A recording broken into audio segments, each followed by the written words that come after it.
Welcome back, everyone, to Lore of the Shadow, where I am back here in Haldirith with Nona and Corridon, and we're about to set out with Horn down the river, heading towards the Falls of Varos, or something like that. What's the case? Our band of companions grows. A Dunlending girl, a Rohirrim man, an elf, and a halfling. Sounds like a joke, does it not? Very funny. We will still fit in the one boat, but it will not be comfortable. I don't think that we should recruit any more companions, Pinelore, unless you fancy swimming alongside the boat.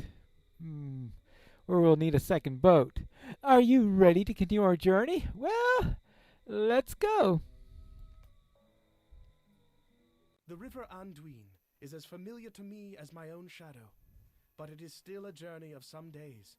We must stop here for the night. We must stop here in Parth Celebrant. This is far enough for today, Pinelore. Horn has already seen to the fire, so now we may sup and take some rest before the night watches begin. We'll leave in the morning at first light. It isn't good to travel further south on the Anduin at night, unless your need is quite considerable. The waters become treacherous the nearer you get to Sarn Gebir. Let's join with our companions.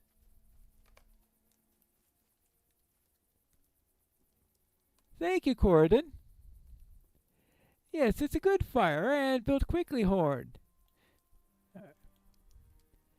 The Elf Queen was right to send this guide with us, Pinelore.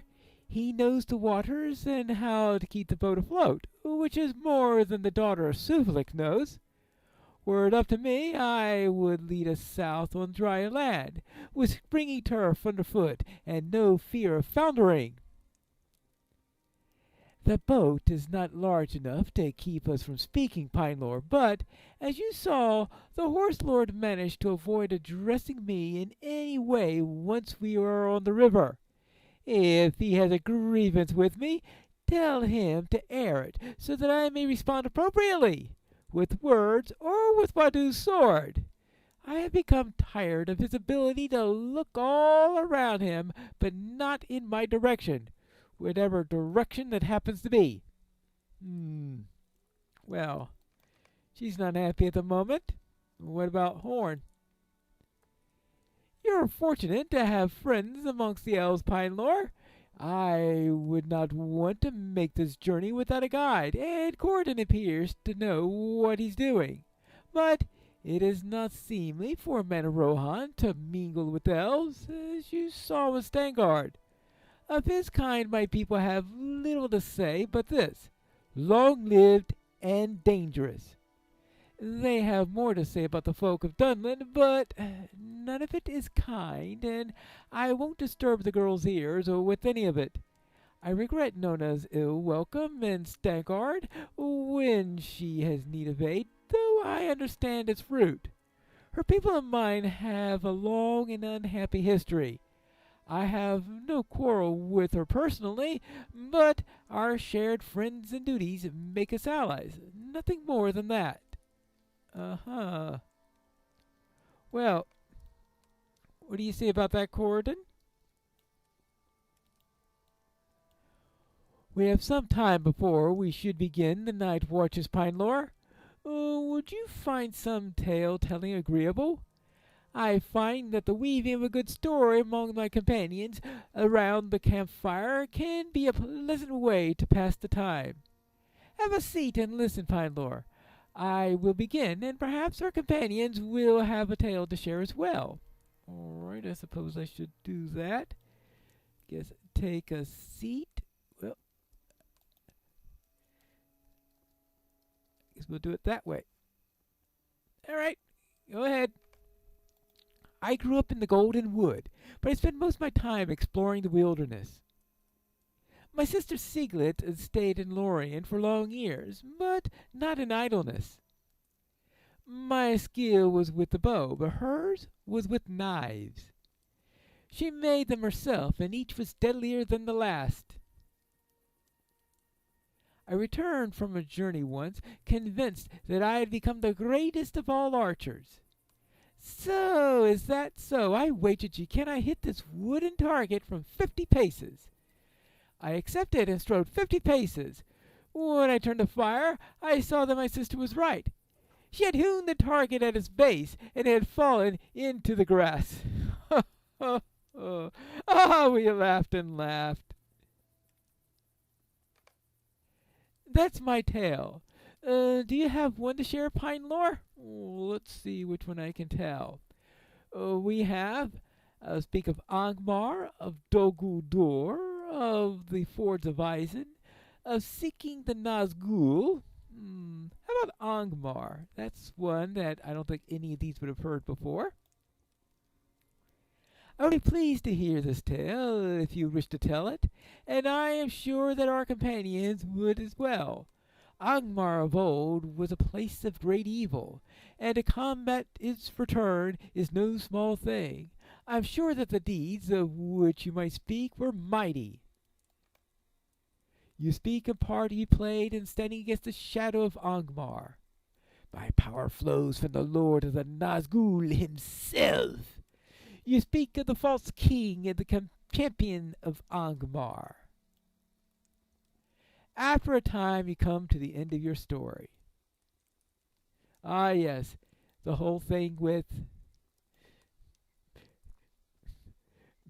the Lorneal's daughter, not Lorneal's daughter, with Lairdon's daughter, and of course with Mordorith. I shall go next. My tale concerns King Fengel of Rohan, the grandfather of Theoden King. It's a sad tale, given the happenings of late, but you may find it interesting. So it's Theoden's grandfather. King Fengel came to the throne when he was young, and he ruled for 50 years.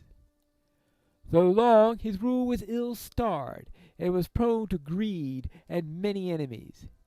In the last winter of his reign, he was hunting north of the Entwade in a cold afternoon.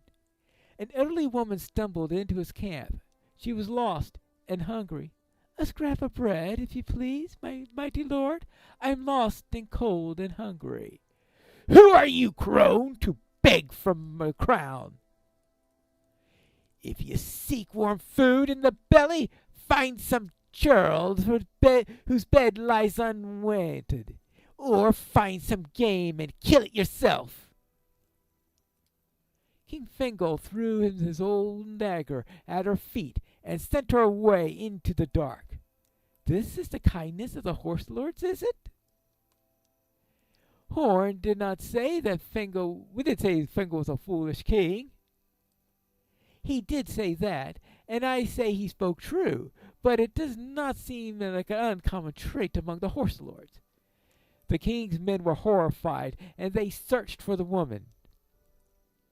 They found her at dawn, frozen to death at the foot of a tall boulder, the king's dagger still in her hand. She had carved a curse into the face of the stone, along with her name, Weriende. This is what she carved into the stone. "Feckless Fendel, fool, I name thee. Grief shall be the get of thy greed. No lord of your line shall long live. Upon thy seat no son shall settle. Kin and kingdom your cravings hath killed, until the might of the mark is mended. Weriende." King Fengel was furious, and he ordered Weriende's body burned and the stone destroyed. But no man in his company could move her, and every hammer and mattock that they had set the stone shattering and on contact. King Fengel himself assailed the stone with a sword until the blade shattered and a shard pierced his thigh. The wound festered, and King Fendel died of a poisoned blood on the first day of spring. Many in Rohan thought that the curse was ended, but now Prince Theodred is gone. Well, that is the end of the tale. For now. I do not have the flowery words, the turns of phrases that Corydon and this man Horn has, Pine Lore. I write my tale in the hide of my enemies, with Wadu's sword as my quill. So I have no story to tell. Everyone has a story, Nona. What is the origin of the sword that you bear? The horse motif is not of your people. The sword came from a brother Wadu. He used it to slay a great beast. What was this beast? A large animal of some kind? A bear, perhaps? It was a great Gweber, the mighty dragon spawn of the mountains.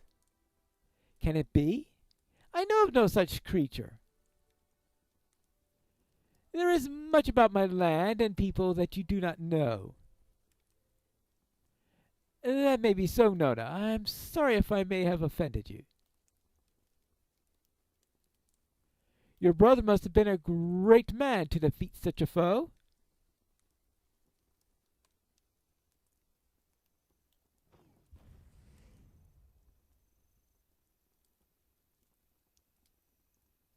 He was.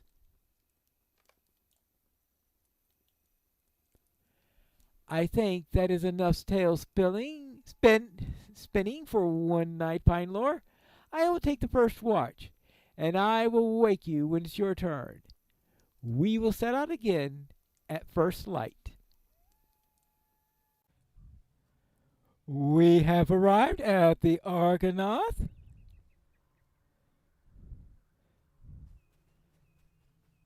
And it seems to be a nice, pleasant area. Well, if we ignore the orc that seems to be patrolling in the area over there. What do you say, Horn? They are not my kings, but there is still something majestic about the twin statues. Many songs have been sung about the men in whose likeness the Argonath is carved, and I know most of them by heart. I will not sing any of them now. There's too much that we must do here. Right? Friends of yours came this way. Friends bearing a burden of some malice. Horn speaks quietly, for what he has to say is meant for your ears alone.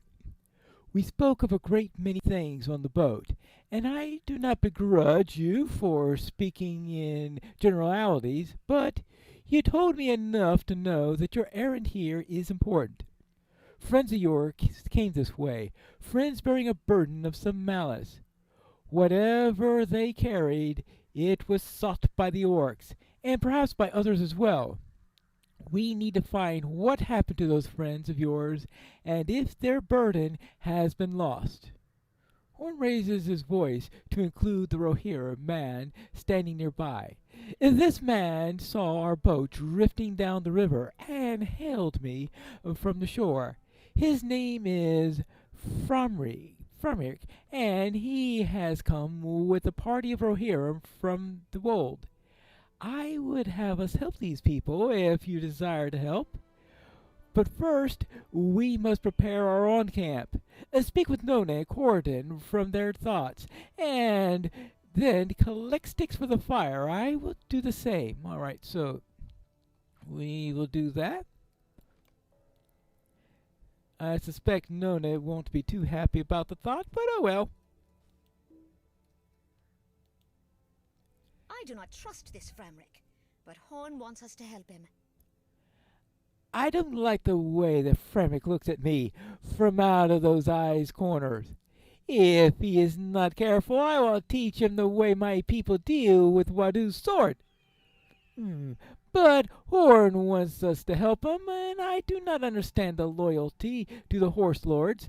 They cast him off, didn't they? He should hate them for that. I will not impose my beliefs upon him, but I don't understand his. Well, let's see what Corydon has to say. The Lady Galadriel entrusted me with knowledge of our true mission.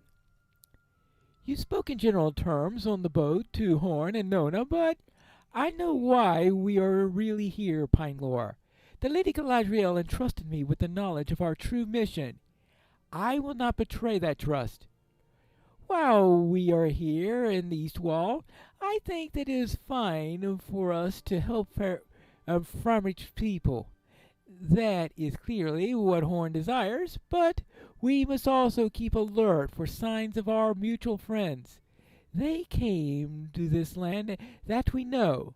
What happened to them then? That is a mystery, and it is one that we must find the answer to and then help them, if we can. But first, Horn's right. We need to gather sticks to make a campfire, or we will have a cold night. All right, so collect some fallen sticks by the trees near the Argonath. Okay, I suppose I can do that. And meanwhile, I suppose we should also reduce the local population of orcs and the like. New deed. Orc Slayer of the Easternment. Welcome to Rohan. It's time to slay orcs.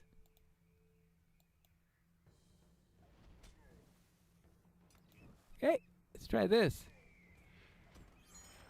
Yeah, that also helps to take care of them.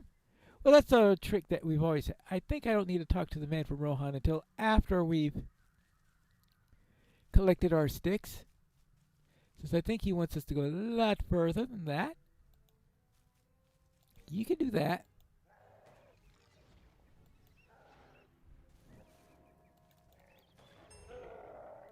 New deed. Uruk Slayer of the Easternmen. As if slaying orcs was not enough. Let's take care of Uruks and orcs, both at the same time.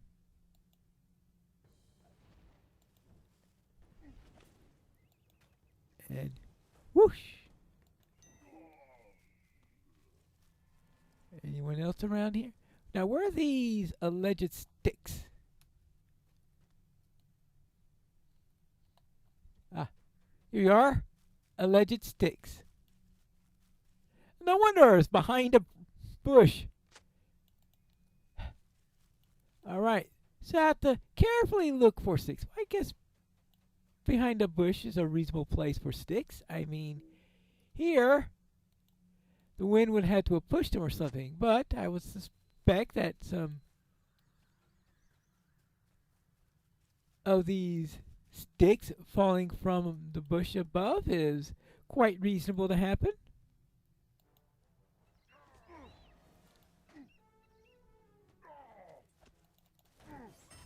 There you go. A nice bash in the face. I'm sure that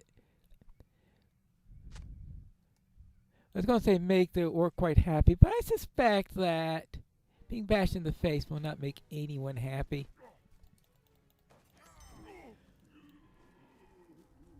Or at least such a small number of people that would never do any good in order to assume that someone wishes that to be so. There we go. 4, 5.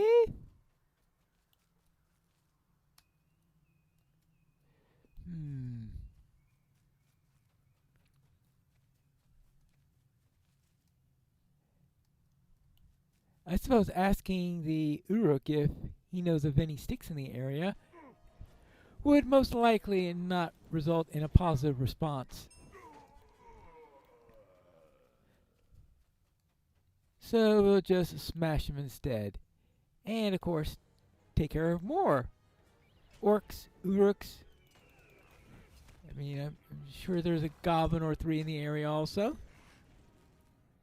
And then before long, I will open up a new deed. Goblin Slayer of the Easternment. I mean, that seems to be the pattern here.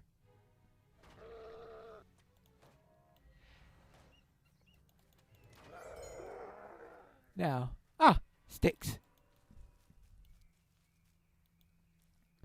Looks like I'll have to do a more thorough job of cleansing the area. But right now, we need to prepare a fire. Okay. Swarthound Slayer of the Eastern Mint. It's probably going to be another one also. I guess we could test out that hypothesis. Now, where is my Bane Flare? Oh, there it is. Boy, it has a short range. There we go. All right, let's bring out the Swarthound first.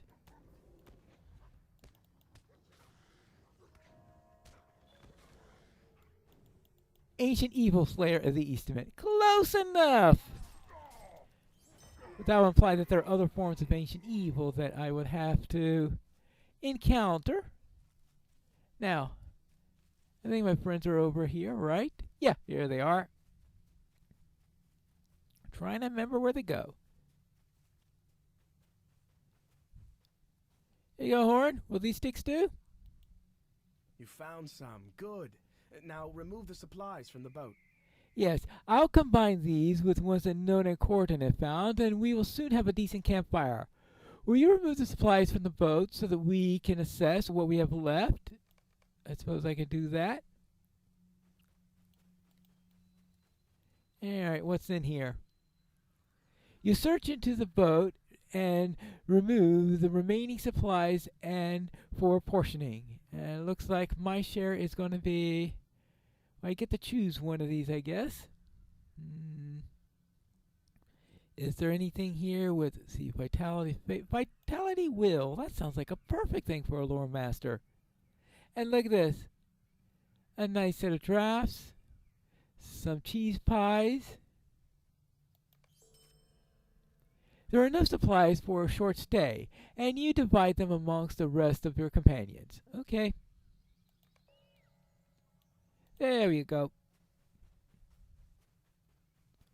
What do you say about that, Corridon? Ah, I see you got the fire going. Parth Galen may be a good place to begin our search. I think it's good to help Fremish while we can, but always keeping your eyes open for the real reason that we're here. As you pass southward towards the woods of the east wall, remain alert for a grassy lawn alongst the Anduin. That peaceful space is called Parth Galen, and it may be a good place for us to begin our search. Alright, so find the lawn of Parth Galen, but before we do that, we are going to need to speak with this person. I need your help if you can aid me. I am Fremish, a man of Rohan, proud and true, and I need your help. Orcs have crossed the river, yeah, I've noticed, and now they swarm through these lands, all along the east wall of my homeland. I came south from the wold with a party of some 30 riders to investigate what could have drawn these orcs across the great river. When we arrived, the force was even larger than we expected, and they set upon us. We drove them away, but suffered many losses, and our camp is in disarray. My people could use your help to restore the camp and make safe the border of Rohan. Go to the southwest, near the passage into the Norcross. Make your presence known to my brothers, if you wish to aid us. Alright, so I need to talk to Chelbald out at the camp. And it looks like that is what we're going to be doing when we head out to the next episode of Lore of the Shadow.